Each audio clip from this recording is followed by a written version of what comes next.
Inosbi. Comment est-ce qu'Inosbi a 22 ans en fait? Quand j'avais 13 ans, il avait 13 ans aussi. Hein. Comment il a 22 ans? Parce que moi j'ai 20 ans aujourd'hui. Ça m'a choqué. Non, Inosbi, je ne doute pas ton âge. Enfin, tu peux avoir l'âge que tu as. L'âge n'a rien à voir dans l'histoire. Le problème, c'est la maturité qu'on doit avoir. Mon Tonsous a 20 ans, on réfléchit, le roi, tu as 30 ans. Mon Tonsous a 20 ans, on réfléchit, le roi, moi, qui est. Inosbi, on réfléchit, le roi, mon Tonsous, quand il Asomba trophée, toi, mérité. Il va passer trophée pour Annie. Il y a un clip pour passer les trophées na APA Award. Et l'équipe a clip à Inosbi. Et l'équipe a clip à Gaze. Pour Annie, Gaze est très poli dans les émissions. Pourquoi on parle seulement d'innocent en fait? Pourquoi on parle seulement d'innocent? Mais l'impolitesse d'innocent, c'est de quel côté en fait? Innocent, on va lembe le roi. C'est la vérité. Mais on va ma benakata ma lembe wana. Tant on va déjà nazaki konana ba vie na ngai badaju. Mais Bill Clinton, Bill na pesi mbote sika zali, Bill penza soka koloba ngoka pona ko sekisa ne biso kaka. Mais aloba te kal. Yo bengi daju vieux na yo. Mais Bill Clinton o bengi Bill. Dans la même émission. Ça, c'est pas de l'impolitesse, ça. Ça, c'est pas diminuer, rabaisser quelqu'un. Donc, de quoi Bino, comme dans WhatsApp, vous respectez le datement ça, moïté, et abandon qui est foni. Non, non, l'IPETA, vous avez PCP trophée journaliste, n'avez trophée ni, ne laisse aller ni n'y oyo, à travailler. Bah, journaliste va travailler l'internet au moni bang. C'est banal. Yo, au travail, yo, y a bien combien de photos, c'est nos analyses. Année au cac. Il faut protéger. Yo ko bimisa ndeko no congolais petit face à un musicien moi wa pays mususu. Oh. Les mususu ba comme na biso les kaka ba bien honte. Donc il faut barater et ba fina biso bana ba succès, ba fina biso ba beta, oh ba fina biso ba tonsa ba Bercy. C'est vrai que ba sala lelo et ba Diamond bana ba succès ngana CNF featuring pena na ko samino que vient na paix, ane pe na succès. Tu vois, mais quand il vient bien le bac, donc il y a l'équipe Diamond, peut-être c'est une façon de parler. Il y a le bac, le monde ne tourne pas autour des Atala. Inosbi. Ah, bino loso bossa ba animation ça pour na batala kwana. Vous êtes inspiré de non, moi très bien aux débisoti. A déjà accepté que Baliki non ma bazali. Mais il chante très bien. Jésus de nuance, il chante très bien, il a une très belle voix. Okay. Mais je ne vous citerai pas le nom de la personne qui chante plus que lui ou qui naïna. Ce qui est abandonné ma fali batchaki déjà au backlash. Batchaki déjà en quarantaine. Ba monio au s'attaquer na DJ Abdou. Après le ba comme mona Bill Clinton. À qui le prochain tour? Le panier circule encore. Donc, et comme il bongo, donc il y a 26 mois, 70 personnes qui doivent bételer ma boca à Kanisi, comme il non, ça fierté musique, n'a pas inos bito au bois jamais. Tu as du talent, oh mata bien, na âge non, bah te bébé, bah kubaza au sable au saté. Mais ça ne doit pas te monter à la tête. Bah bisous et pesa mi wana na mo batandu la baba kana makangi mi sonde mo na 12 ans, lola ngwa mi boye o mta bolingwa. Comme conseil à ce jeune frère Nabiso, après bango ba musicien musuboya et azamaka système ba musicien na ba boya yo pe wa salena Diamond. Ouais, on a quel sens expliquer donc de là. Ya boy ba ndombolo ya ba Bill Clinton. Wana eza biloko akala ba stade wana koto ba sala ki koto. Moi quand da boya ngwana à supporter peut-être bon si au sein de l'autre côté 27 millions de vues on sait qu'il a demandé de l'autre côté on a coûté 30 millions on a coûté ça bon d'abord on doit payer fort il y a sali la période à Lucate va doit défendre il est pas vivre là parce que il est pas au boya bateau et ba musicien musu ba bima prier ba no manquer respect ndenge yazo manquer ba fali na banani à vivre na ngo accepter azamutema munene pour musique et kenda bongo. Exemple TV Kitoko, rien à dire. Abonnez-vous massivement sur Exemple TV. Batou Bolinga Nada, encore comme il y a 100 périques, il faut vous s'abonner. Vous s'abonner à Exemple TV. C'est Exemple TV. Vous s'abonner à la chaîne YouTube.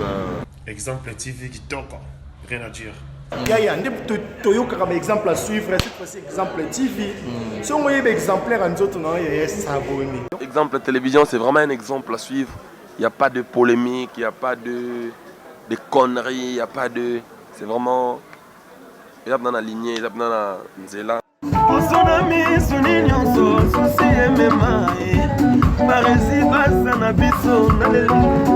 Voilà. Barési Baza, exemple télévision, exemple TV, très heureux de vous retrouver encore très nombreux devant vos postes téléviseurs.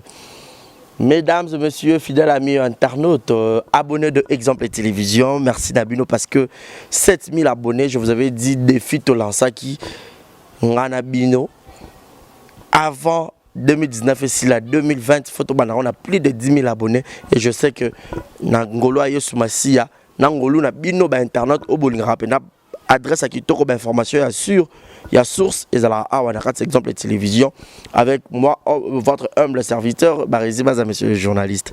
Bonjour mesdames et messieurs, bonsoir, tout dépend de l'heure à laquelle vous allez sur cette émission en direct de Kinshasa, la capitale de la République démocratique du Congo. Merci à DE à la prise de vue. Et un grand merci à Yannick Youra, moi, Mobile Abalox, et pourra pas penser aussi au sponsor officiel de cette grande chaîne, Yannick Chamba Godson, papa social, Boni Basangoya, maman Clarisse Ganga, maman social, Yannick Chamba Godson, Motema Clarisse Ganga, maman social, et pourra pas penser aussi à Malik Arafat, quelle bonne manière, tout le monde de London, Bruno Aruna E19, Jérising à la merveille. Moi, na mamie, joyeux anniversaire à toi. Merci aussi à Bébé Seigneur, maman na Kenaya et puis Primaël. Et pourra pas penser aussi à Monica Makamo, maman na Brian. Et à tout Seigneur, à tout honneur. Lui, c'est Gilles Mwanamputu Yaïget Kamazi depuis Montréal. Bon, tenir la rigueur, tu es un peu grippé, mais étant esclave du travail, étant les actualités, ça brûle sur Internet. Nous sommes là juste pour vous informer. Et sur toutes les actualités qui se passent dans mon habitude à la musique, Innocent Baloume à Outelkobeta à Paris, Ouazaki Guest, il y a Wizkid par rapport à la chanson Yopé, qui remix dans a Diamond et Pesa qui en plaire. À Sangisaki Bissope Presse, à Loba qui est à Loba et présent en concert, moi livré le 15 on a Showbuzz. Et si je belé, oh, Innocent manqué Bill Clinton. Oh, abandonné comme manqué, il bosso fallait comme une Bill. Est-ce que manquement est à la bongo? Biso tobi comme manqué, muto zara peut-être au fini mututo, muto a répliqué, to manqué mon colo respect na nenge mo bat, maman qui za insulte. Mais n'est qu'à zolo ba, est-ce que za nenga ndoule qui n'a bongo? Est-ce que et puis bah dossier a fallu pour pas oh bah quand il m'a biona quelques montres mon anaki bah montre monsieur mon anaki torolo bango nyonso ah bon ça peut être pour bah sujet et c'est belé et sur l'affaire encore de papa chéri Binadam l'homme qui a mis l'eau dans coco mobile a pemba ko tsangunanda koute est-ce que a commis vraiment officiellement mobile ya Barbara Kanam to eza buzz to eza Kaka vidéo. Je suis avec Demer Nyangi Moukoussi Atalo, la procureure ya média en ligne. Donc, d'habitude que Dieu a biso mbalé et belé pour zapper koutouti. Alors, Erosepé c'est déjà Madebora Kamanda Madebo depuis quelque part. So d'ailleurs, ça d'accord nanga. Je dirais déjà bonjour et bienvenue na Demer Nyangi Moukoussi Atalo, la procureure de médias. Bonjour Barézi Baza, bonjour Exemple TV, absence nangizaki très remarquable. Tout ça pena ba moi hein. Ouais. Vraiment on a au monde en até Nazali nanga Central Buzz mingi mingi. Déjà je tiens à remercier tous les abonnés à Exemple TV parce que vous zappez na Central Buzz. Voilà. Bon appel wana lelo toro célébrer 10 000 abonnés. Merci à vous, c'est grâce à vous. Vraiment, élève à l'équipe professeur. Mais tu as coaching et je tenais à venir dire merci ici parce que indépendant de découvrir enfin na maboko Barézi quoi, né belé ba ko découvrir même si na bana internet moi kala mokié mais boye bien à partir à Barézi donc mon coach quoi. Donc voilà, merci à vous et coucou à tout le monde. Moi j'en suis tout tour ba mon opé kala, non le bien absence c'est remarquable ou ba vous allez ba quoi l'émission d'être trop pas zapenantec. Non, on a quand même Exemple TV parce que moi, c'est une année, cadeau Exemple TV n'a zuité. Il faut se racheter. Mais aussi, vraiment, un mot gentil, je vous aime beaucoup, je vous aime tellement. Toro Sara Moussalo, Toro Sala, Batebe, Babi demeure, Barézi Nangam, Bougoune, Nangam, Beauté, c'est la famille. C'est la famille. Mais non, c'est la famille. Au fait, Barézi, c'est mon frère, on est ensemble. Au fait, c'est que nous un Exemple TV, c'est que Banzena et Kawana qui ont fonctionné, peut-être non. Nous avons tous des amis au Bap et Bami à Bami Nabisoti. Donc c'est pas parce qu'on s'affiche avec certains qu'on n'est plus potes avec d'autres. Vous voyez? Donc voilà, on est ensemble, donc on est là. Voilà, tout à l'heure, Demer Nyangi qui a déjà na pandine par rapport à sujet d'actualité autour de la pénale parce que yo côté analyse babi dieu abiso malpe kenara par rapport à Mayele na Mayele tout ça vraiment Mayele mort. N'habite to banda bon to banda na Inosbi pour la première fois à Kenai prestation na Paris pour la première fois à Kendepe Poto oyo azali le roi guest na kati ya concert ya Wizkid ou Wizkid yemoko abengaki innocent.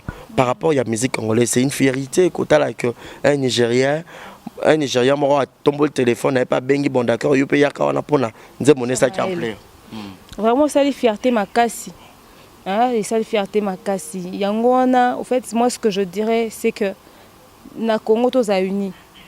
Ce qui tout ça bagarre ba musique ba conflit na biso mais comme quand des européens qui représentent mboka na biso libanda il faut tous wana to jeter ba fleurs pour attaquer yango penza très bien et comme on est que ba musicien ba belé na RDC il est parmi les jeunes musiciens ba ponier c'est pas un hasard ça veut dire que c'est un produit vendable il a beaucoup de talent et à ça on peut bien tout le monde y a aussi sonité donc voilà on lui dit coup de chapeau félicitations et grand merci na ba artiste on soit à l'international ba osa confiance na ba artiste na biso mikolo pe non des bataille biso mingi.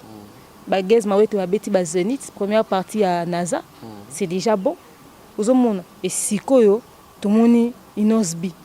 Lobi toza banita moirab, lobi toza, tu vois. Donc, et qu'il n'est pas bon. Bandeko vraiment beau travail au sabia. Donc voilà. Par rapport à la jeunesse, il y a le lot, tout bien avant, ceux qui 40e génération, on a habité 6e génération. Moi, avant, il y a bien, ma casse, ça veut dire que. Bako s'imposer par rapport à Bakoulout et Belé Babima qui a fait Baro. Au fait, comprendre l'esprit du travail. Ok.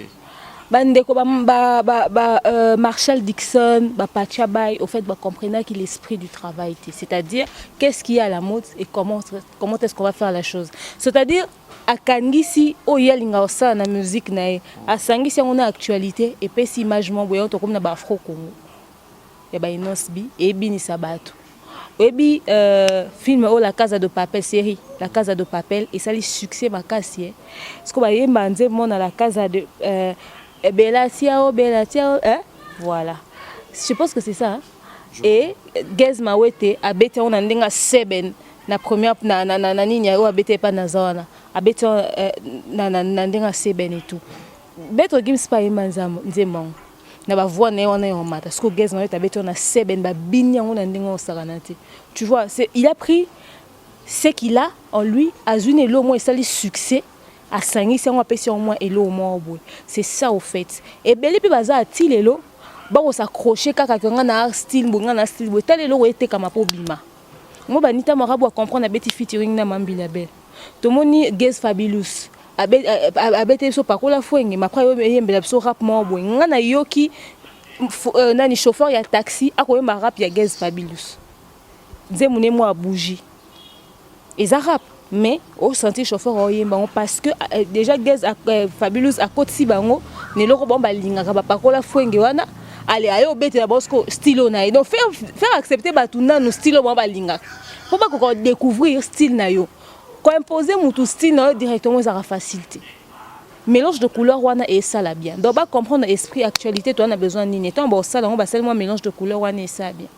Voilà, mais le lot innocent bien au kaka n'engé succès il y a innocent et comme mata mais battu belé baroloba par rapport il y a émission moi innocent bien au dit que ça là qui succès innocent comme kolekele makasi ya comme manquer batou et bima mangamo belé a manka fali comme manquer le sous Bill Clinton ya roloba que Bill Clinton a roloba makambo pona Diamond or que Diamond ko toi qui paraît ya robeta ba bloko ya les passé ce robeta ka ndombolo ce robeta ka zenith za matanga kala lelo ezaki lelo est-ce que nouvelle génération succès peut-être bazo en a excès des ailes par rapport à Bakouloutou tout est la vérité que musique peut qu'un bon à l'obé n'est pas Bakouloutou vérité. Il y a l'excès des ailes et il y a aussi le changement de nine mais babilo ya on néglige na o babilo rakala ndengo binisa biso dia za na ba couche to biso to bina ba titi e boka ya ze wapi pour on a ba que to titi e boka za ki nga ze muke yo ko ze muke c'est que ino zibe na bébé na maboka mama baba sinde boke ba ozika na moto donc atika biso to respecter poka ta na fête yo ebi ton ancien succès betandi ba telema ba telema na ancien succès na ba papa na ba temi pour ils ont rappelé époque mo boya vie. Ils ont rappelé moment où peut-être peut-être période dans auto aussi moment ya kana osaki cop mo bo simbaki enze moi ne rappelé au moment ana il faut qu'il y ait le respect au fait il n'a pas tort dans ce qu'il a dit mais tu sais quand tu es jeune les jeunes ont toujours tort face aux aînés il y a aussi la manière de dire il y a des formules de politesse qu'on doit avoir est-ce que innocent so makambu Bill Clinton so lobby neke aleki Diamond. Yé Inosbi aza porte-parole à Diamond. C'est parce que bon, ça fait toujours avec. Des Salinine. Fallait passer à featuring à Diamond. Pour il fallait réagir. Arrêtez à un moment donné. Inosbi a pensé que Diamond a l'équipe musicienne son a succès. Assure. C'est pas parce que tu as collaboré avec quelqu'un, tu veux que les gens prennent cette personne-là pour ce que toi, pour non. Nanenga ba guerre à musique carrément difficile ban dima so ko biso so ko na Congo ton dima na te ton dima na mtapay mususu. Il y a guerre à musique et genda bongo. Mais c'est pas Inosbi de faire des droits de réponse. Lui il veut faire accepter aux gens. En fait nenga nimi Diamond na vini ali peut ban dimi bongo à comprendre que bongo ta. Au vivre le fait que Arafat a Lobaki Kazouaki est comme modèle. Mais il faut vivre dans ngoko. Arafat a Zo comme modèle. Mais il faut se le lendo. Malheureusement quand vient découvrir le quand Arafat a Koufi. Ce qui est que Arafat était vivant, il vient nga Lukafit. Pefit aninge zailo rakanda. Makambuya o via zo vivre dans le passé ezate vi azo be kopeta so soit nostalgie to bina bandombolo wana to bina babilo kwana alors Inosbi doit respecter ça. Mais ça ne veut pas dire non plus que Diamond Bill Clinton a l'équipe Diamond nanenga balelo. Ouais, sur le marché, produit vendable nanenga concert ou contrat Diamond au bêta. Bon pour Diamond bon pour Bill. Mais surtout quelques années après, Diamond était chez lui à la maison et regardait Bill à la télé. Même si nenge azoba que Yaza qui accompagnateur dans un chef d'orchestre, il y avait un chef d'orchestre, mais quand même Azaki wana à l'époque on a Bill wana tozaki na ba musicien bazako évoluer bango moté. Tous un système y a ba orchestre. Bango ba lobaka ba merci ba Vodacom Superstar ba concours et puis si bon ba pour opportunité mon boy. Mais autrefois il y avait pas ça. Il n'y avait pas ça. Alors respectons les gars qui ont vécu quand même, non? Respectons le gars qui ont quitté. Parce que Lutumba au bête stade fallait qu'on retourne sa stade. Si Lutumba n'a pas Lutumba, bon attends le pas on est mon sauf à ça concert à sa plainte. À ta famille n'est mon bagné baya ni on sautait. Mais fallait OK PC mbot avec beaucoup de respect pendant qu'à l'équipe vient Lutumba n'a succès. Respect envers les aînés faut izalaka. Alingini Inosbi, toi t'es que les droits d'aînés c'est pas comme un succès. Le respect commence par soi. So liba mpaka ba respecter yo respecter ba yango ti lelo ba bengi petit frère yango ti lelo ba journaliste to bando loba na minoro na biso involontairement que petit frère na biso Inosbi, tu vois, petit frère na biso Inosbi parce que au fait on le considère comme un petit frère, il n'a pas encore eu la maturité d'être traité comme un adulte. Il parle beaucoup. Comment ça? On bête un concert on bête un ne changer que Kaza son a 22 ans. 22 ans c'est un couple déjà adulte. Comment est-ce qu'Inosbi a 22 ans en fait? Quand j'avais 13 ans, il avait 13 ans aussi. Hein. Comment il a 22 ans? Parce que moi j'ai 20 ans aujourd'hui. Ça m'a choqué. Non Inosbi, je ne doute pas ton âge. Enfin, tu peux avoir l'âge que tu as. L'âge n'a rien à voir dans l'histoire. Le problème c'est la maturité qu'on doit avoir. Moutoumsous a 20 ans, réfléchit le roi Mouta 30 ans. Moutoumsous a 20 ans, réfléchit le roi Mouamoukié. Inosbi a réfléchi le roi Mouta Kansakakomi. On habite Kanika. Comité Mouta, ça là millions de vues sur YouTube. Millions de vues au matin. À Saint-Pierre, on a Brazandine. Il y a 100 millions de vues sur YouTube. Il y a Congolais. Musique n'a pas un succès, mais les deux Congo awa na Braza Pambo Saint-Pierre. Concert à Wizkid, il y a Wizkid beau content. Il y a organisation Inosbi. Il y a organisation Batou. Bien qu'il y ait un vide. Il y a Kota qui on a pété en plein. On a des bayamba qui est. Bon, il y a un bécarat. Faut pas y embêter. Bon, il y a un bécarat. Bazar. Toi, tu as un succès. Tu es en Kota Bossé qui est bête à cara. D'ailleurs, public est comment dire. Tu as bête qui Inosbi a un succès. Nous avons essayé un challenge et bien partout. A un succès. Mais il y a une chose d'avoir le succès et c'est une autre chose de faire asseoir des gens dans une salle. Peut-être que bateau va bêter ma boca. Quand on a un concert, il y a Yemoko Inosbi, il y a un nombre à nater. La preuve, quand on a Brazzaville, a bêté Piaka. Peut-être que c'est à cause de son comportement, peut-être que la communication est bien. Tu vois, il y a beaucoup de choses qui entrent en jeu, mais on n'est pas dans ça. On est dans le fait que notre jeune frère doit respecter ses aînés dans ses propos, dans sa manière de parler. Et c'est une politesse. Le coup, il faut que ça manque de mauvaise éducation. Il faut respecter un micoloté qui est derrière lui au fait. Parce que moi, je ne vois pas un jeune. Anita Moura, on a répondu à l'émission. Puis on a mon pété. Non, on a mon Anita. Ouais, je pense 2 fois. Maintenant, répondant à l'émission. poliment, avec beaucoup de manières. Pourquoi Niguez est très poli dans les émissions? Pourquoi on parle seulement d'innocent en fait? Pourquoi on parle seulement d'innocent? Mais l'impolitesse d'innocent, c'est de quel côté en fait? Innocent, on va lembe le wa la vérité. Mais on va ma benakata ma lembe wana. Tant on va déjà nazaki konana ba vie na ngai badaju.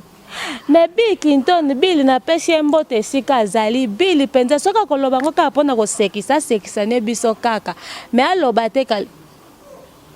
Yo bengi daju vieux na yo. Mais Bill Clinton o bengi Bill. Dans la même émission. Ça c'est pas de l'impolitesse ça. Ça c'est pas diminuer, rabaisser quelqu'un. Donc, de quoi bino comme na WhatsApp pour respecter le thème ça moité et abandon que phone. Chaque époque, moi non, ba sale l'équipe ba bercer zali. Mon époque ba Bill, kobeta bercer zelo grave. Kobeta bercer, c'était un truc énorme, on doit respecter ça. Ba bini sa batuna ba bercer wana. Biso to respecter quelle époque wana. Sous-estimer Batou. S'il pouvait venir dire ah ouais c'est vrai l'époque à vieux penza bakanga qui est vieux bazana ba succès na bango mais ndinga lelo quand même vieux peut-être à tout monera Diamond ndinga tera ba pipi ya ba guerre à musique to la nango te meto bi kon actualité Diamond na ba succès na ba vieux pe ba ça l'époque na bango mais na minute Diamond na za parmi ba artistes ba na ba succès ya nga ba ke Diamond na leki akon na succès pour vendre na compte Diamond na leki akon tout ça va jeter quoi. Yo vanana kono o lenga Diamond. Non. Oh Diamond soka ami qui était ici na niveau na biso ezate parce que soka ami qui était ici pour sali musique on en a yé. Pour yazale qui ont Diamond ami qui était ici. Maintenant fallite Diamond c'est qui est fallu hein. Il y a même les autres personnes qui disent que peut-être Diamond grâce à featuring il a fallu pour pas y rendre bailler. Ou ta ba na niveau mensonge. Diamond na tekeli bino fa nani inos bio. C'est vrai que en fait batumi sous au balanda pas ma musique te ba découvrir Diamond mingi na fa. Featuring na fa voilà. Ba découvrir mingi na fit afali. Après ba mona oh mutasa fit na fali c'est pena inos bi et réveiller batuma obwe. Mais Diamond abando yemba kala. Diamond chante ça fait des années. N'est-ce pas Diamond c'est quand ils ont posé na anglais na swahili tout ça Diamond a parmi les musiciens ba bouger à Tanzanie azon ba fali na bango kuna ba Tanzania ouais c'est il doit ça pas aider la raison par exemple à comparer Bill Clinton na par rapport à ba fali na bango non en fait il n'a pas tort mais bande kono faut protéger bango yo ko bimisa ndeko no congolais petit face à un musicien moi pays mususu oh les musulmans comme n'absolu les caca bien monté donc il faut barater et ba vina musulmans na ba succès ba vina musulmans beta oh ba vina biso ba tonne ba Bercy c'est vrai que ba sala lelo et ba Diamond bana ba succès ngana scène featuring pena na ko ça que vient na paix ane pena succès tu vois mais qu'elle vient bien le bac donc il y a l'équipe Diamond moi peut-être c'est une façon de parler yo le bac le monde ne tourne pas autour des atalaku inosbi ah bino lo so bo sa ba animation ça pour na batala kwana vous êtes inspiré de si bon genre ba style ba ngaba no ba R&B to ando tala kalat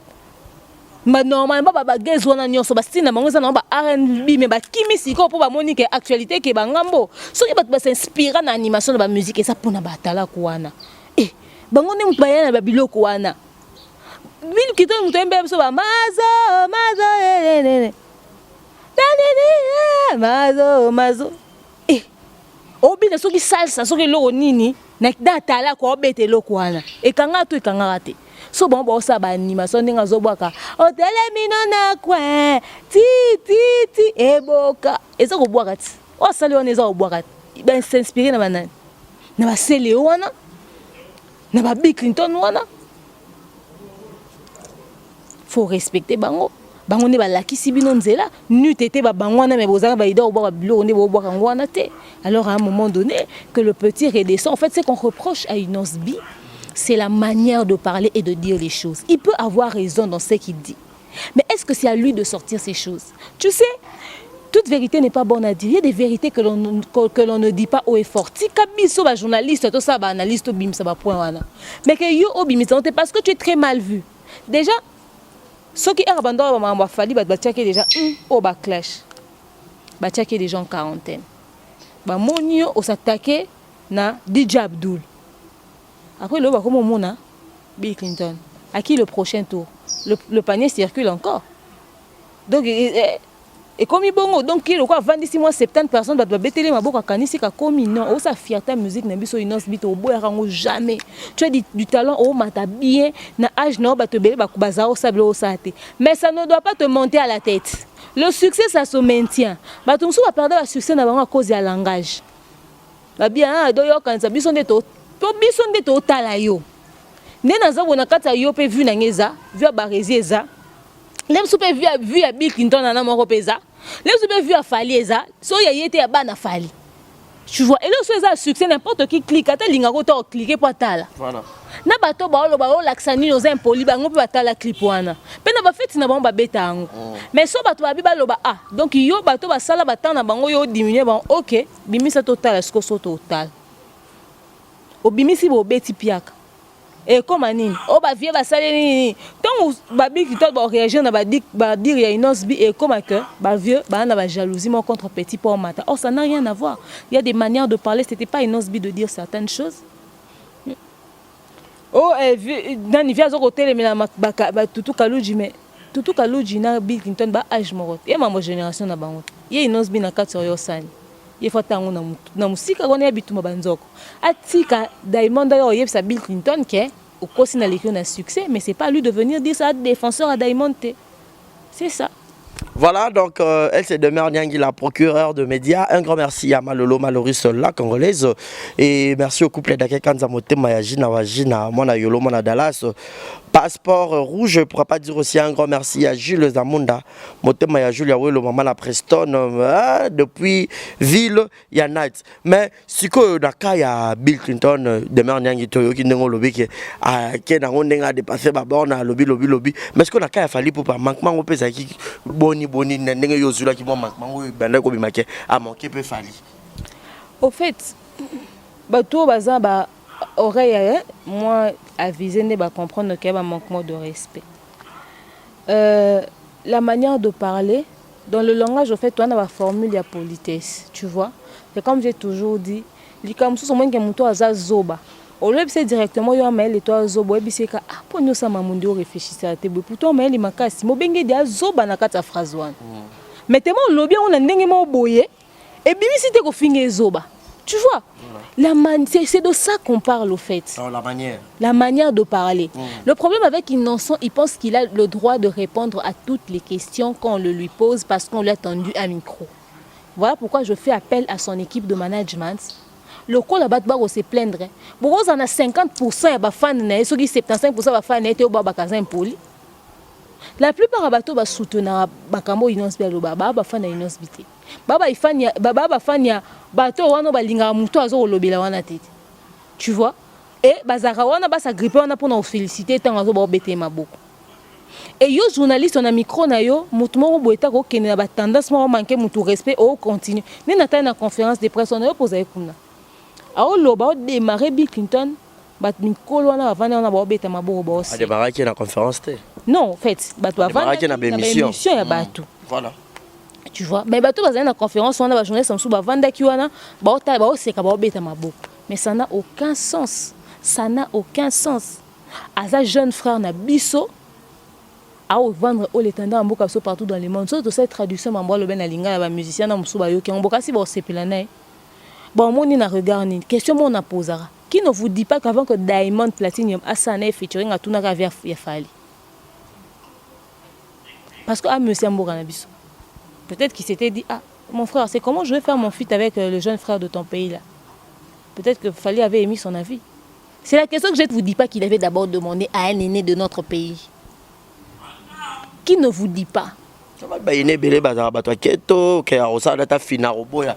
dit que lui pense que qui vous dit qu'il pense à ces choses parce que la communauté n'a pas problème où il n'est pas habitué. Alors comme on ne sait pas qu'est-ce qui se passe exactement, il y en a des photos Pexainosbi parce que prochainement, je vais peut-être à travers quelqu'un. Et puis pour un moment donné, Fabrica ça doit guerre na Fali. Non donc c'est le quoi naté.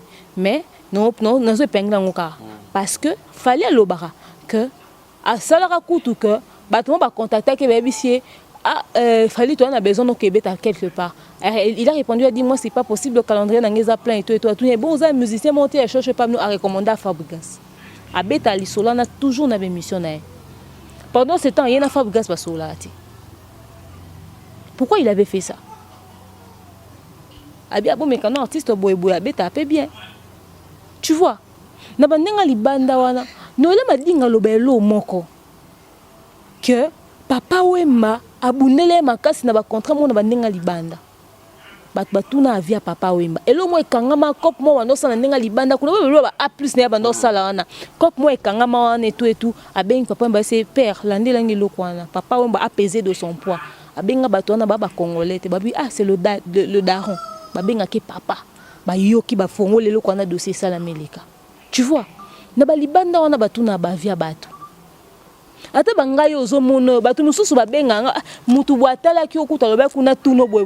Mutu ona ta na position na moi benga directement ezate ma recommander mutu moi sala ngo. Yango ne photo sala ka babilo moko boye pour que lobiso mutu tuni a vina ye sur mutu pona yo po memelo ta deal moko boye e kangilo ba porte te.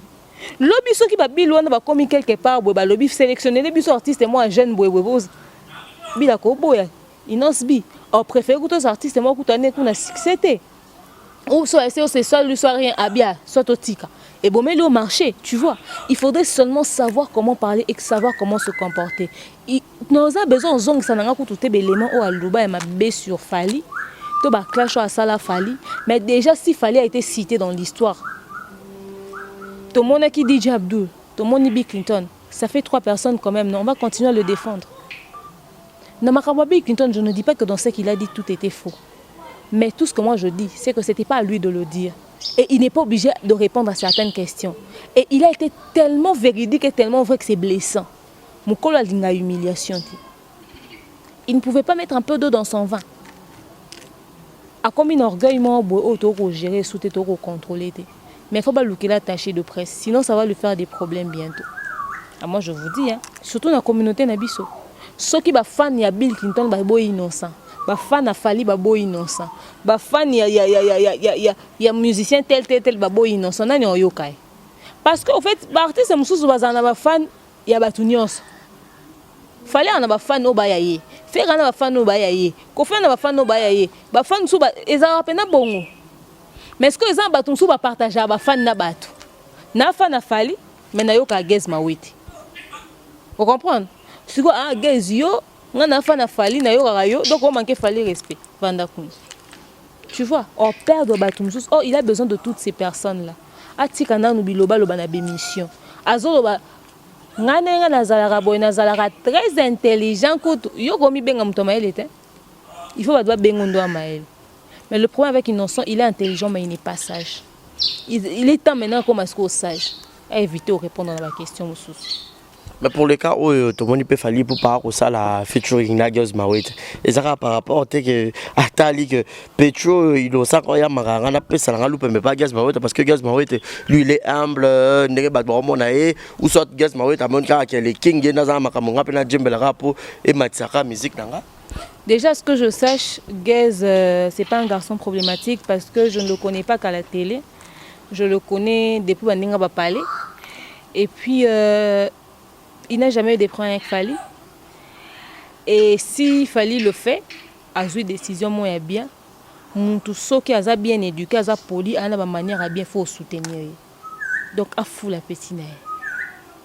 Au moins un jour, et bien, il va regretter maman basala. À fou la petite. A foula et pendi au ça bien mais biso ce que imagine si que yo pewana et ça la featuring na Fali Poupa ou bien yo pété fit mo boye innonce bina Fali Poupa au bien niveau ekang internationalement donc on perd de l'opportunité de vendre musique na biso boye pour mutu mo boye akanisi ke ya komi les a problème té de quoi ya komi à supporter guerre à musique à supportant mais quand ça va lui péter la tête il reviendra. Moni, comment il s'appelle? Fabregas. C'était quoi? Démarrage. Attitude mou payé. Qu'est-ce qu'il n'a pas compris? D'autres personnes disent que Fabregas a bêta ma belle, les lois, album les autres, il fallait pas s'en pardon. Na lobe non lobela album wana $200,000 au ebimaki loba rangote $200,000 au ebimaki pour la promotion album wana toyo loba près ce qui c'était un montant suffisant ou si c'était trop pour cet album. Non, ça analyse wana dans lobelango.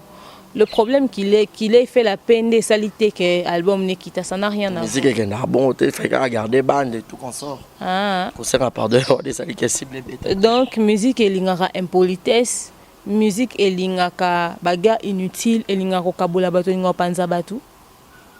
Donc c'est que boza pour bato baloba que banda jibena wera ba panzana yangwana musique na bango comment non. Arrêtez ça. Il est temps que tous a uni. So toi uni, ba featuring ezo beta ba musique. Neti loso jibe na wera ba se fit, we mamuni ne pesa. Peut-être pas bon mo balingi na bangote. Les loso asali fit, we mamuni ne pesa. Et pesa mambo kanda na niveau sakalati. Tu vois? So ki ba kofi na ba jibe na ba wera wana ba se ba featuring eza ba grand ba musique na biso ba sali fit donc to luka ba sangana kaka ba zalara bientôt kabula ba tuti. To kabula ba tuti vraiment. Donc, on a approuvé au CPLP, na featuring wana ya Fally Ipupa na Gez Mawete. Oh, Fally Ipupa Gez Mawete Koffi Olomide. En tout cas, je suis d'accord avec ce feat. Je suis d'accord avec ça parce que je sais que Eote Kasso musique n'aime ça très bien. Gez déjà mutabalo keto mutabandenge moi c'est ce feat na Fally. C'est de vivre un spectacle moi bon et ça sera bien. Donc on attend ça avec impatience. On a bien polité. Qui va mission poli. Et puis ça va permettre bon que ba comme poli. Et permettre bon que ba comme poli. Inos dia zomona rakomi mutolo ba ke bo monite kenza mona version nanga kale sali 10 millions de vues en 2 mois déjà version ne yokane makasi or bosana ke ba bimisi remix tango ba uto bimisa ya pas longtemps première version ça ba 1-2 millions de vues boy ba yo bimisa remix ce qui fait que ba tuna curiosité ba luka ba première version zaki ndeni ba ke etalasco première version yango dans remix ne e booster ba vue à première version. Mais on dirait ça 10 000 vues, 10 millions de vues avant ça remix. Merci Diamond. Merci Diamond. Il y a des avant Diamond et Cartona. Et Cartona qui la communauté na biso. Na mwanda mwa bato libanda. Mais Diamond a teki nosbi makasi. Je te dis la vérité. Tout se voiler ba face. Nga flatter batouté. Et ça pena vérité. Diamond a teki nosbi makasi. Qu'on se monte pas. Donc pas merci Diamond. So ba whisky doit na bengi za pour yope wana Selena Diamond. Ya pour na version na été pour na Selena Diamond. Donc ka merci Diamond mais atika ba bill ba sa ba guerre na banga ba musique de ba sala wana. Comme conseil européen ça Inos Bini. Comme inga no pese conseil. Ah, et ça moi pas c'est royoka.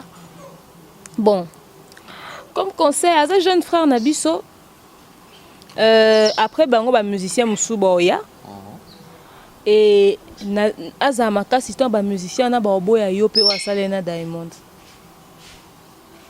Boy on a quel sens expliquer dans des ya boy bandombolo ya ba Bill Clinton wana eza biloko akala ba stade wana koto basala ki koto moi quand da boya ngwana a supporté peut-être bon boya pe sia au salaire qui est le côté 27 millions de vues on ça qui na Diamond des le côté nga ko tuna sali 30 millions nga iko tuna sali boto ba no boya pe be fort ya sali la période oyo alukate ba doit défendre en il est pas vivre na parce que il est pas boya bato et ba musicien musu ba bima prier ba no manquer respect ndenge azo manquer ba Fally na banani à vivre na ngo accepter azamutema munene pour musique et kenda bongo. Oh yo lingate basalo lelo ko ça ngo muningate parce que ezonga kaka il y aura toujours des gens qui viendront qui diront non ça tu vois mais après nous voulons qu'il puisse évoluer. Il a commencé sa carrière très jeune et il a 22 ans mais 5 ans c'est quand même beaucoup, n'est-ce pas? Il y a encore 5 ans devant lui. Après 5 ans, il y aura encore 10 ans, il y aura encore 15 ans. On ne sait pas s'il va tenir la vieillesse. Il va Koffi Boye, Azaka na kata monde de musique. Mais erreur à Mike pour faire perdre la crédibilité. Tu vois? Et Nzembu oyo ya yo pe to lukela ba mitif tenenga lobby parce que ekangi to reconnaître ango. Oh bimisal album musuna sima. Alingate ba blo Mike lobby ça album ne yo après est foiré. Non.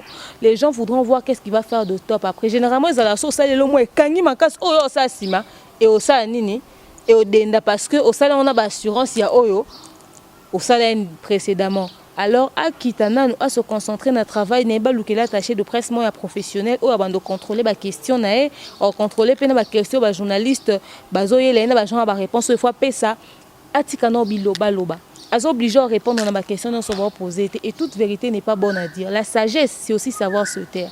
S'il réussit vraiment à se taire, à ne pas répondre à toutes les questions, ça va beaucoup l'aider. Il est très jeune, il a besoin d'avoir une très bonne image pour continuer d'être apprécié. Bébé Tchanda attendu sa stade des martyrs. Le loi zap. Bébé Tchanda y en a qui chassent à l'équipe les gars salo à sali. Est-ce que tant à l'équipe n'en ba to belele bébé. Et s'il y a autre temps autre mœurs, c'est un débat loba. Donc le passé tika la gana le passé to vivre na bébé Tchanda na nostalgie. Ba bébé souza wana nyonso ba yembisa ba to na ba kisaso. Il n'a pas la raison pour la Bill Clinton.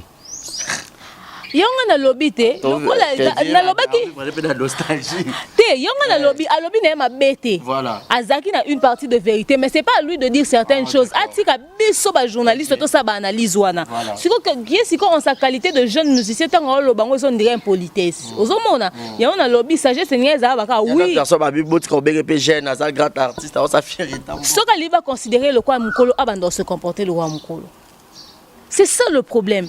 Tu ne peux pas te comporter d'une certaine manière et t'attendre un certain résultat. Quand tu n'arrives pas à réussir, quand tu ne réussis pas les aînés et tu ne respectes pas les aînés, tu ne réussis pas à respecter les aînés, nous on viendra te rappeler que tu es jeune. Maintenant, tant autant là que on va pas non qui n'a pas stade, non ton ça va stade, va bon benga star et tout ça, tu le va benga jeune. À un moment donné ça va te déranger, non? Parce que tu as zongi ça on a niveau âge now. Donc c'est le rappel. Pourtant on manquait ba 60 ans de plus que toi, 40 ans de plus que toi, ba robota yo, biso to rappeler que wa mwanki. To zongi sopeka. Donc so ligne to va traiter comme un adulte, le roi mukolo comporte-toi comme tel. C'est ça le problème, tu vois. Donc vraiment le conseil que je lui donne c'est de redescendre, de se concentrer sur son travail et d'avoir des formules de politesse et surtout d'utiliser la sagesse. C'est très bien ça va succès. Les lo bazapi. Jaden Smith, Soki Smith, moi Will Smith, on va ça va succès bazap. Soulja Boy, il y a même ça va Chadma Swagan, Azawapi. Baza belé basa ba succès oyo lelo ba mimone ke bango baza bango ba kamana mpata ba suki sa tembe. Lelo na minute on baza bo musicalement ba to classer bango te. Donc soit nga maintenir succès na le respect est important. Yo ba l'humilité précède la gloire. Pour moi fille na garçon na ba succès no 60 nango. Mazaka na humilité à respecter ka bato kana komi kitisa et au sale belé sous na kata carrière na voilà. Voilà donc à présent tout le monde a passé le scrum à Hotel Kozwa trophée à Apa Award. Asomba trophée toi a mérité. Il va passer trophée pour ani. Il clip pour passer les trophées na Apa Award wana. Et l'équipe a clip à Inosbi. Et l'équipe a clip à Gez. Nazora balekini. Lekini ko naza. Asali clip na munene na nyoso ki mambangu clip le roi filme loin de moi oh baby la la la eleki ya na ndana lo tiso wa eleki ya sele eza ba pesa autre fond pour la te pembe pembe obeta sente to pour la te penyo avant na mai na catch na chaussette donc jusqu'au communauté il y a Apa Award wana donc yo dans ba fouté ba taper de côté ba sali erreur moko grave n'habite na sélectionner clip à sélio. C'est un joie, il y a une intuition. Clip le roi film, il y a une histoire. Première nzembo za histoire, deuxième nzembo za suite. Derrière Diag. Clip c'est le l'équipe épave. C'est le fabriquer ça tika li tolo polele. Personne mi soni nyo so soucier même ba pesi c'est le o azata na nzembo sur le marché ti. Na préféré wenza minzemba. Il y a autre fois somba qui on a wenza minzemba ngo nene. Musu bapisa ke poani.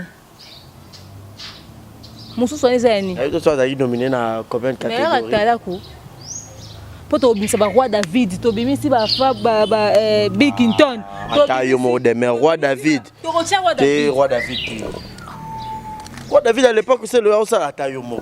Moi tu vois yo bota pas côté. Mais to ça ni baba on dit ma bato ba ko réussir. Te to comparer bon atana ba roi David. To comparer atana to comparer na musu so banda o boa kapepa werason boy. Batika ko distra ba Lobeso. Lobeso te. Mususu boy. Regarde. Ça va pas ça brigade ça bati. Papa si trophée ani, et ça trophée culpabilité, ba là pour moi, na telle émission c'est un noli. Non, on va expliquer pour un trophée parce que c'est injustifié. Mais on est mouton à chaque fois on a un jabi, il faut un trophée pour ça fallait mal à l'aise pour fallait autre chose trophée. On est ni non comprendre on est trophée moral, ba simbi c'est Simba. Oh. Na noli pétan ba PCP trophée journaliste, na bité trophée ni noli sali ni nyane oyo à travailler té. Ba journaliste va travailler l'internet au moni bango. Merci banane. Yo au travail yo yembinga commettre des photos c'est no ba analyse ané au kaka yo Cynthia Rapache Gloria Olanga ta finga ané batu au moins yembe ben invité tout monde musala sala ki tout bando comment on est Kevin Pandalekechu asali musala no le senyano Kevin ayembe libiso ba artiste comédien successivement wa ben mission na ba vu pas likolo ya salini atanga kuna sai musala nga mutantu mona komi na 10 000 abonnés c'est non ça musala poza ba abonnés osomba te na YouTube no le seni botika opesa ba faire par complaisance ba pesi na Anita Moarabe Anita bo sanga nan fille ayemi na préfère que faire ba pesa kutu fille moi a osaka pas karama pas bo ça fait ba pesa Tatiana ndivu ne beta na ba taxi na yo kango.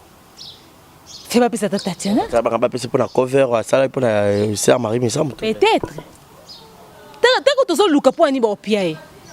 Pour dire que Anita Moarabe ba auto bim s'appelle clip na yenze moment autre chose là déjà awa et ba auto ça peut featuring na maman Biliabel. Est-ce que yo kanaki?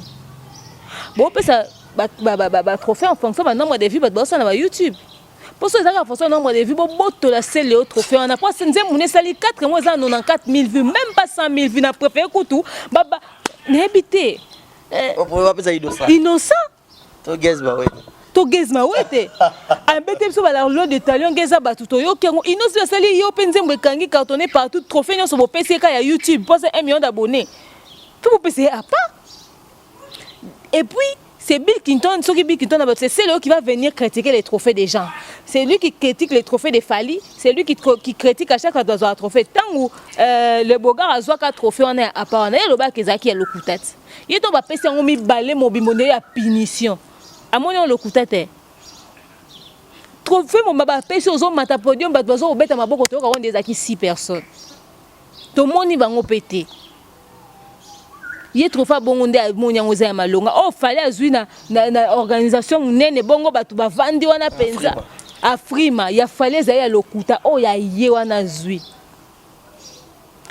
c'est trop ba faire trop fort ba musicien so ba somba na ba corrompre na ba te ba musicien so te fallait so azui trophée ku tata corrompre na préféré pour seli musale mona na minute yosanga mutu ale ki fali na minute na azate musicalement azate. Tous ont année passée, azate. Année précédente, azate. Tous c'est voilà, bah fasté. Tout c'est la vérité, ma kambouté. Na minute au sort, tous les gens qu'on a fallu écouter na minute la musique na biso qu'on a habité, ton n'y a topé sans nani. Ça va faire rigoler là. Après la studio, on s'est black box. Tous y en a un black box. Tous y là. Attends, on s'est besoin double album. Et ça, deuxième né. Album né. Album m'a fait rigoler autant cartonné, hein? Oui, double album. Ah, ok, album n'est pas cartonné qui. Oui, mais peut-être titre en disant mon nom quoi. Rappelez-moi pardon, vous savez. C'est pas Ebela qui clip après un peu me boy, hein? De rappeler un ah. T'es de Luca, on va faire un abi. Pourquoi changer ezaleli na yo honorer un espoir simoko mokende na yo un album nyakala? Ouais, je sais dire. Ah, nzemune onga na linga on est bien ngwana. Ah, po yo linga reza donc ba nzemune usuna yo kite lokuta mabe na kosa. Te monde to luki. Peut-être toi ba panzisa. Mambo so il faut se corriger. Mais tous à black box. On a un black box avec beaucoup d'impatience parce que babi oyemba banzemba culture mususu mélange de couleurs wana ça Jésus de nuances na mongongo na mélange wana ça tous avec impatience pour toyeba ninga kopesa biso tu vois ba ke yepena za musicien yemba makasi na Congo nde baloba bo yo mo consciemment éviter que faire rigoler c'est parmi le meilleur voix de l'Afrique, le meilleur voix de la RDC. Ah chance obi parmi c'est quand on a yé bamisu pe baza mais ya rose quand c'est tu parmi rose est comme tu top 5 ya rose peut-être number 1 aboza lokuta yoka banyoso bayemba te yoka banyoso bayemba te laisse voir faire rigolo comparona nani tout sur la vérité en tout cas avis na ngana regardant pour na ngana beaucoup tout sur là et ça conflit tout sur là pour dire que il a dit que y était donc si Reba ils ont monté moi peut-être leki oui ils ont bateau baleki no yemba non tanga ba kombote ba rezi conflit on a non moi tu vas aux aider bisoté a de jours accepter que bateau baleki no yemba bazali mais il chante très bien Jésus de nuance il chante très bien il a une très belle voix mais je ne vous citerai pas le nom de la personne qui chante plus que lui Bokenaïna. Il a monté yeba non tout le bateau ba yeba niti yezaki première voix l'équipe va voir na Congo wa ndebolobi photo luka so sekani ne en particulier ngati no na ina baninga ni bato wa mama kasi bana ina boke kuna faire rigolo la chante bien c'est un bon musicien mais ça fait pas de trésor chimbalanga talaka na ngayo ezali bomona oui elle peut moné kangako en fait comprenez na yoka banze munyoso tout te biso to mingi biso to bato banzema ba anglais ba daju biso to bato ba bongo biso to za bato banzema ba rêveur nde bobenga ngo biso pe ba kumba pena biso mingi te mais na yoki pe contrôle mobimba contrôle pe na ka miko nyonso on dit nzimbo ya nini ya louange na adoration. Ouais, d'abord, il y avait deux personnes, tout là-haut. C'est comme si on est victime, on est fallu pour pas ou comment. Non, au fait, non, la vérité, je vous jure sur la vie de ma fille, je vous dis la vérité, je connais pas Fali, tu vois. Je connais même pas quelqu'un de F victime. À part maman Nana Bodouga que je salue en passant pour Aïb Senga Linga Banalise, Nanga Benga félicité pour na sala ngo bien parce que à sala émission mon Cynthia Kapache où elle m'a félicité. Mais en dehors de ça, n'a pas victimité. Mais tu vois, certaines personnes m'ont juste dégoûté de peut-être parler d'eux ou de dire des choses sur eux. Na c'est pas peine maman Fabregas. Tu vois, oyebi période ba benga ba minasanga. Par rapport à artiste musicien moi parce qu'on a salé analyse n'a toujours objectif na ba analyse na finga te l'autre souvent on est là vérité na loba yango na diminuer ba monsieur te l'autre parce que j'ai émis mon avis pendant que ba te belé ba sala analyse sur artiste musicien wana ba finga par rapport à clip ne moi sala clip ngo bima nzembo ngo bima ça fait une année passée parce que ayo ça clip na ngo bima son ka boué par surprise pendant période dans zali na mo ba conflit et tout ça na ne on moyen internet. Ce que tu as sali clip bato ba sali ba analyse non finance on tel clip on a comprendre si ko eloni bato ba lobeli na moni moi monotonie na moni que qualité de clip ezaki pendant na level o to ko attendre te mais pourquoi il a sorti une chanson il y a qui datait d'une année sur les réseaux sociaux ayo ça clip na sima tu vois j'ai fait l'analyse autour de ça fait na relever na ba point na épingler na ba chose celle que artiste peut-être ba blom ko réussir te. Dans cette analyse, proprement dite, l'émission se trouve sur notre chaîne sur Central Buzz Congo. Nebisio nazoba menace, tout dans un bella.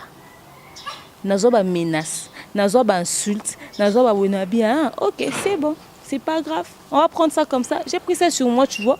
Mais après, j'ai pas de problème. Puis n'a pas m'ta fallu péter. Non bah en gros, ça défaut ya fali. Tout le monde m'a bé fali à ça. Tout le monde est le moins que est négatif sur fali. Yéla ngango on ça analyse. Le quoi il on a mon nangate ba memeli ngate yango en tout cas mutoko sa malamu to beteleka maboko. Donc voilà donc chutons sur l'affaire qui bouge l'internet mais avant tout je dis JNT Service babi c'est l'agence y assure c'est l'agence y assure toi qui est déjà dans ma période de ma fête on a besoin de dans mon carton bande quoi diaspora JNT Service na l'agence il y a bien y assure pour le le carton bah ça en a conteneur ils en a Istanbul ils en a Italie ils a presque partout. Donc, numéro affiché, on a JNT Service, c'est l'agence qui assure en toute sécurité. On a battu les bandes de colline à JNT Service. On les a payés. JNT Service, c'est à Paris. Okay. Partout. Oh, il y a solo. Tonton Penel Papingolo, il faut tenir la colline agence Swana, Chimène Dior de JNT Service, Chimène Dior de Kabananga au Kocha, Yasmine Vita, Baza Penel Belé, Bama Deborah Kamanda. Voilà. Boza Penel Koune faut botinda pas colline à JNT Service. On est vraiment en toute sécurité. Ouais, botinda. Botinda tinda Penel Belé, Baza Penel Belé Koune non bac, ça va comme on sous vraiment dans le bien, on peut la centrale, on a martelé là. Voilà. Faut botinda la bloc Kuna. Voilà, donc Yannick Yura, balancez là, biso moi photo ya Jibem Piana papa chéri et collègue na wana na Barbara Kanam na biso la diva. Les camarades ont tagi vidéo, les télévisions les canards pour d'abord au cas de tout solo là. Impressionnant ça que l'on est. Na mêlé la kango jus kuna na central bus. Pour na central bus mingi jus. Oh exemple tif ba yambinga tana mai. Papa Jibem Piana. Na maman Barbara Kanam en tout cas. Bon en fait j'étais déjà étonnée parce que aux dernières nouvelles Nenga Naebi Barbara était mariée. Et comment on a bandé ensemble, oui. Moi, j'ai travaillé avec sa sœur quand je travaillais chez Vodacom en 2015 ou 2014, je pense. Je pense que c'était 2015. Un jour, sa petite sœur m'a dit qu'elle partait à la fête de mariage de Barbara Kanam. J'étais même étonnée, oui. Elle m'a dit, ouais, il y a Barbara se marie aujourd'hui. J'ai dit, ah bon? Elle m'a dit, ouais. Je la salue là où elle est. Tu vois? Donc, au dernier, dans ma tête, je sais que Barbara était mariée. Mais après...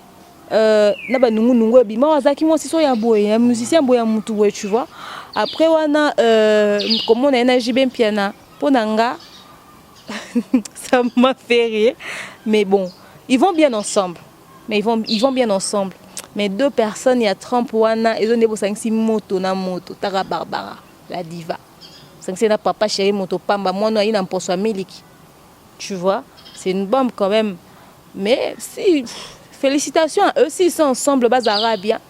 Et voilà.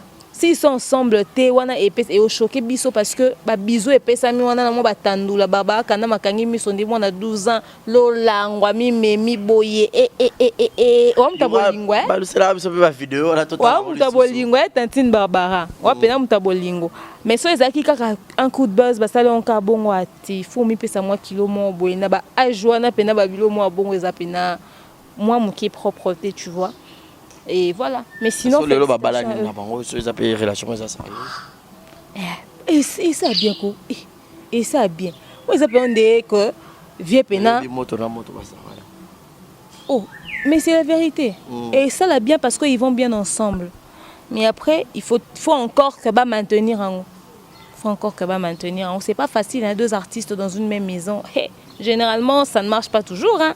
Ça marche pas toujours. Tout mon histoire à maman Bilabel n'a pas taboulé non. Ba boti na bon moi na mais ba vanda qui ensemble tu vois parce que yebika maman musique en ndingi salara. Nani okosana. Nani okosana et puis ils ont des biso so ba mettre to yebani millions ndingi salara tu vois. On a des problèmes quoi. Voilà, merci beaucoup de Berniangi Moukoussi Atalo, la procureure, il y a média. Donc c'est avec elle Ndeto Panzi Penanteke. Par rapport à l'analyse au USA, qu'on touche Penza musique congolaise. Nabiso, grand merci à Deo qui a la prise de vue, qui était à la prise de vue.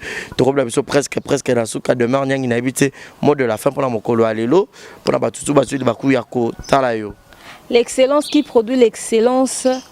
Il s'appelle Bagouaps. Josla Bagouabi de prendre la couture diva plus. Tonton Freddy Tumba le barbe, papa, je te salue. Ma Déborah Kamanda, ma Francine Bompeti. Ma Mimi, salutations à toi, madame. Nana Bodouga, de papa Edi Badia, ta salutation à toi. Maman Nana Chaoum, Baboua tellement et belé, beau soutenir la demeure. Au fait, la grande famille de la demeure. Timbande Robo est belé au final, à Central Buzz Place, les Anna, nous vraiment. Kuna Pena deux na bon quoi. Donc venez nombreux. Au fait, mot de la fin d'un ezara que tolinga ba musicien na biso mingi, tolinga respect to pesa bomba pesa ngo pe biso. Je viens de d'épingler quelque chose de très important que je vais dire. Tu sais aujourd'hui si beaucoup de journalistes ba finga ba musiciens mon sous c'est parce que ba tu ya ba musicien wana ba se permettre qu'après que to ça l'émission boy. Bon benga bandio démarrer journaliste ba finga ba menacer d'une certaine manière impossible. Au sens pena quoi en insécurité. Basala ngo trop pe ba mi ebibisika baza so eza ba musicien na tende batinda rabino boye ba ke bo sali ba image ba musicien wana so bo sala on a sentiment na bino boye ba ke bo sali ba image ba musicien wana na on a yokate ba to fali pour ba benga mutu ba menacer so ba li ba réagir ça directement et on a toujours comme exemple c'est-à-dire soit bon comme lettre mot administratif soit ba déposer plainte donc ils vont dans les normes. Le cyberharcèlement, c'est très interdit. Namonaki Jonas, Masola Jonas a fait une émission lobby la kiango, yango pena ko marteler yango awa. Il est temps que tous se soutenir d'une certaine manière. Et puis pour nande qu'on a biso inosbi vraiment frère, zo ba conseil ba repesa yo en compte, ba tu ba beta maboko ba beta kaka. Lelo so likambo eka ba tu ba betelo maboko. bon balukelo public ko bete biso mabo ka bango nde bakoyisa biso so to sali mabo ndima ku te ke bato bazaki on a pour se soutenir nga lo ba moni mabe na bakoki protéger nga te tu vois donc voilà beaucoup de courage à toi, merci à vous de m'avoir reçu à nouveau dans Exemple TV. Voilà. Merci beaucoup de Merniangui. C'est par ici que nous mettons un point final. Grand merci à Jérès Eloni, Djogo Nabisomoko. Jérès Eloni, je te salue. Et un grand merci à Bruno Aruna E19, Lina Foukia, Maman Abraxon. Grand merci à Maman Sociale, Maman Sociale, Clarisse Ganga, Motema Yayanik, Chamba Godson. Et pourra pas dire aussi un grand merci à Gilles Monampoutsu. Il y a Igot Kamazi depuis Montréal. À tout seigneur, à tout honneur. Le lot aux Aïkarboye. Donc, grâce à Bato Banga soutenir Bisso quoi, notre télévision fait qu'elle déboue. Moi, propriétairement, Mamoutou, et qu'elle n'aura déjà bien quoi. Donc, merci Naye, mon habillard de luxe, dont je tiens le nom, mais bah, collaborer avec tonton Jerry pour être au sang, ça peut être du Bato Bella, au moins, sponsor Yannick Chamba Bimina Makolo. À Katikata au monde Jerry dans la merveille Kolo Boy Malik Arafat oye koto boy dans bakombo belé pour dire que ceux qui m'ont salam salam malonga ba fruit nango et pesamara. Je vous conseille toujours de vous abonner ici massivement, c'est ici que vous aurez toujours les bonnes informations et ayez l'habitude de nous suivre du début à la fin sans pour autant ignorer la publicité. C'est par ici que nous mettons un point final. Portez-vous bien et bon tour de programme sur Exemple TV. C'était la Barisi Baza, monsieur le journaliste, à la présentation de cette émission Exemple Télévision. On vous dit bye bye et portez-vous bien. Bye. Exemple TV qui toque, rien à dire. Et abonnez-vous massivement sur Exemple TV. Batou Bolinga Nada, encore commis à sans Peric Boy. Il faut vous s'abonner. Vous s'abonner à Exemple TV. C'est Exemple TV. Vous s'abonner belé à la chaîne YouTube. Exemple TV qui toque, rien à dire. Il y a un exemple à suivre, cette fois-ci Exemple TV. Si on voit un exemplaire en autres, il y a s'abonner. Exemple Télévision, c'est vraiment un exemple à suivre. Il n'y a pas de polémique, il n'y a pas de conneries, il n'y a pas de... C'est vraiment... Il y a dans la lignée, il y a dans la nzela.